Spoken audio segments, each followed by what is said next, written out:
Welcome back, aviators. This is Wizard again with the third and final installment of the 70-second Virtual Fighter Wings Ramp Start video guide. We left off in part 2 with turning on our landing taxi lights to landing to indicate to our flight lead that we have reached full alignment with our INS. So let's go ahead and get the taxi underway. First thing we're going to do is get call tower to request permission to taxi. Cowboy 1-1, ready for departure. I'm going to hold down my toe brakes. 1-1, taxi, runway 16 right. Hold short. And we're going to request that our ground crew remove our chocks. You see chocks in place is now missing from the upper left part of our screen. We've been given taxi permission to runway 16 right. We're going to activate our nose wheel steering. We're going to release our toe brakes and let the engine push us forward at idle speed and then step on the toe brakes as soon as we notice we're moving. There we are. This ensures that our toe brakes are in fact working and will stop the aircraft when we need them to. And now we're going to begin our right-hand turn towards the taxiway for runway 16 right. As we turn, we're going to watch our HSI down between our legs, the backup compass by the fuel totalizer, our HSD, and the compass tape at the top of our HUD. All of those instruments should indicate that the aircraft is in fact turning. And everything looks good there. You'll note that I have the INS page pulled up on the DED so I can keep track of my ground speed. Maximum taxi speed in the F-16 is 25 knots. You should not make sharp turns when you're heavily loaded, or really ever, at a speed greater than 10 knots. Always look both ways before crossing taxiways or active runways. This is a really bad place to get killed, right in front of your own home plate. Because BMS has the possibility of brake overheating and failure, when you're taxiing along the center line, as I am now, keep 300 feet between you and the next jet. If you're staggered offset on one side of the taxi line or the center line of the taxiway, and the next aircraft in front of you is on the opposite side, you can reduce that to 150 feet. Of course, both of those distance values are considered for bright sunny days, good weather. If it's inclement or poor, you'll have to increase spacing appropriately to stay safe. Don't exceed 25 knots of taxi speed. When you reach 25 knots, step on the toe brakes firmly to drop your speed down to 15 knots. And then release your toe brakes and let the process repeat itself. And as we're approaching another 90-degree turn here, I'm just going to slow myself down to below 10.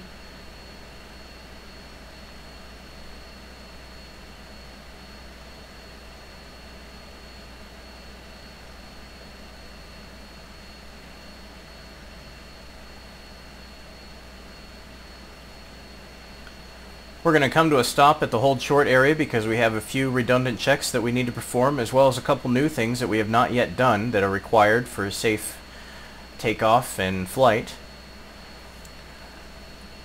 First thing we're going to do is look back on the flight control panel and ensure that our alt flap switch is in the normal position. Manual TF fly-up is enabled. Our manual trim panel should show all of our trim indicators centered. However, because we have an asymmetrical load and our left wing is lighter than our right wing in terms of the stores it's carrying, we're going to give ourselves about 1/3 to 1/2 dot of left wing down roll trim. I'm going to move forward and make sure that our engine control switch is set to primary, that our speed brakes are closed, our stores config is as required, as is ground jettison enable. We're going to look on the fuel quantity select panel here and move our fuel quantity select knob to verify that our external tanks have been feeding properly. With wing bags only, you would put that on external wing and check that the values have reduced themselves from what they were in our earlier ramp start procedure. However, because we have a center line and our fuel transfer switch is in the normal position, we only actually need to check the center line tank, and it has in fact dropped about 100 pounds, about 150 actually, from where it was during the ramp start, so we know that all 3 of our tanks are in fact pressurized and feeding properly. It's very important to put the fuel quantity select knob back in the normal position, otherwise automatic forward fuel transfer, trap fuel warnings, and bingo fuel warning will not be based on fuselage fuel. We'd set up our FLIR and our TFR as required. We're not going to use those for this demonstration. Now we have a couple new things that we have not yet done that are critical. First is we want to engage our probe heaters. Should do this just before taking the active if the weather is nice. However, if freezing temperatures are expected, or if the aircraft has already been subjected to freezing temperatures, you want to make sure to do this at least 2 minutes prior to takeoff so the probe heaters can remove any residual ice that is built up already. Move forward to our ejection safety lever and arm that, put it in the down position. Going to look out the cockpit and cycle our flight controls one last time.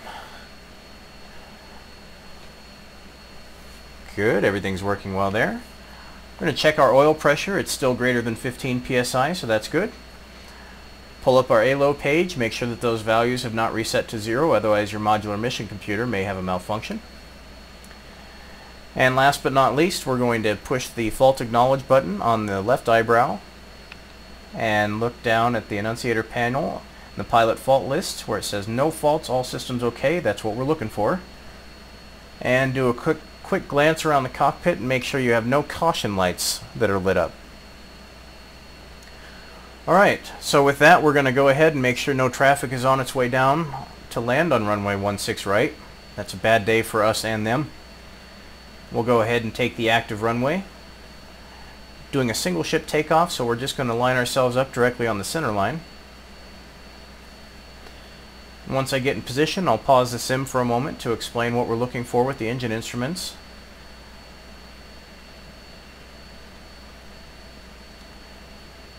As a proper takeoff tutorial could easily be its own video and would extend beyond the scope of this series, I'm not going to cover looking through all the charts, for instance, to figure out what your asymmetrical roll trim is, what your takeoff speed is, your rotation speed, refusal speed, all those fun things. Red Dog has provided wonderful charts with the main checklist PDF included in BMS. You can also find information on his website, Combat Sim Checklists. So let's pause the sim now and discuss what we're going to do. We've positioned ourselves on the center line of the runway. We've set our toe brakes and come to a full stop. What we're about to do is we're going to run our engine up to 90% RPM. And we're going to watch our oil pressure and our nozzle position. Oil pressure should go up, nozzle position should go down. We're going to look over at our parking brake to make sure that that's disengaged. You can see it already is. And then we're going to release our toe brakes and advance our throttle to the required power setting for this takeoff.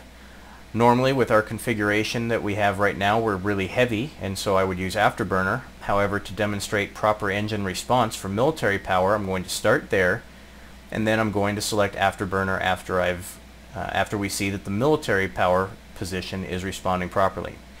What that means is that the oil pressure should continue to increase slightly, and the nozzle position should drop to 15% or less within 5 seconds of selecting mil power. So now I'm going to unpause the sim and we're going to go ahead and do all those things. My rotate speed is going to be 173 knots. My takeoff speed is 188. So sim's unpaused, running our RPMs up to 90%. Toe brakes are held down firmly so we don't go anywhere. See, the nozzle position is closing, oil pressure has gone up, parking brake is disengaged. So with that, I'm going to release the toe brakes, advance to mil power. See the nozzle position drop to less than 15%. With afterburner, you'll note it flies wide open. Disable nose wheel steering once your rudder becomes effective at controlling the aircraft, or no later than 70 knots. Rotate. We are airborne at 225 knots. We're going to put our landing gear up. Chengdu Tower. Resume on navigation. And reference steer 2. Normally it'd be a left-hand turn, but we have a runway on that side, and so I don't like that. Just going to start a nice standard turn, 5 degrees up, 30-degree bank, referencing steer 2. And with that, folks, you are airborne. Thanks for watching the ramp start video. Hope you guys learned something. Clear skies and tailwinds. Wizard out.